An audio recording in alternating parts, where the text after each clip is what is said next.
Welcome to Warriors TV. We're joined by head coach Tony Hahn. Thanks for joining us, Tony. Thanks, Andy. So we have quite a lot of people out injured at the minute. Can you talk us through any updates? Well, I think it's tough. We've got that many, and there's a few people, actually players playing with injuries that actually we don't obviously divulge out to the media. But it's been tough the last, I would say, the last few months, just with various injuries, or it could have been possibly suspensions or players who can't make it through work. So we're probably missing quite a few. But what that does is gives the other chance to give us opportunity to players where we didn't get as much ice time, or some of the junior players who are and get some experience. So it goes and swings and roundabouts, but it's probably been one of the worst I've seen, and I've been coaching, I don't know, best part of 25, 30 years. It's one of the worst, but it's just we just keep battling on, and we'll just, as long as the guys are giving 100% and they're working hard, then that's all we can ask. Even so, it's a 9-4 win tonight, a reversal of the scoreline down in Nottingham. Yeah, it was.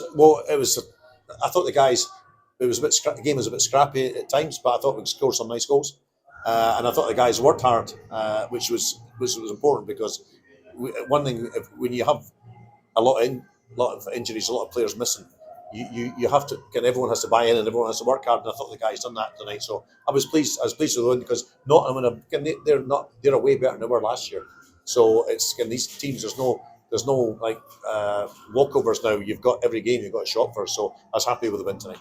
It seems over the last couple of years, Nottingham have kind of got better and better to the point where they've reached that tipping point where they are now in amongst it. Yes, they've developed a lot of the younger players, and they've obviously got a good coach, and Padlick, he's done a good job for them.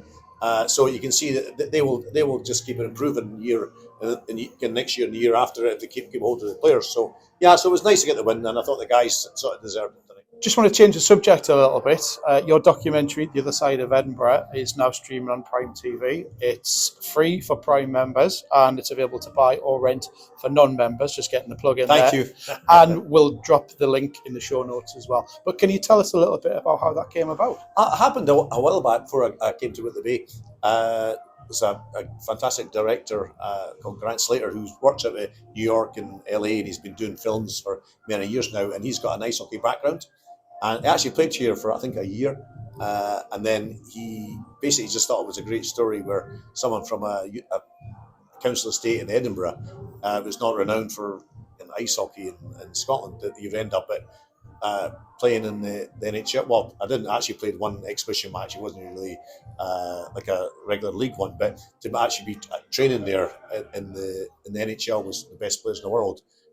That's going to be thought was a story, and I think the story's been accepted. The reviews have been fantastic, and the amount of people who've contacted me saying, again, they loved it. And because I'm a bit of a skeptic, I always go, they're just saying that just because it's going to make you feel good. But they said no, that generally is a really good show, and obviously, again, hopefully it takes off.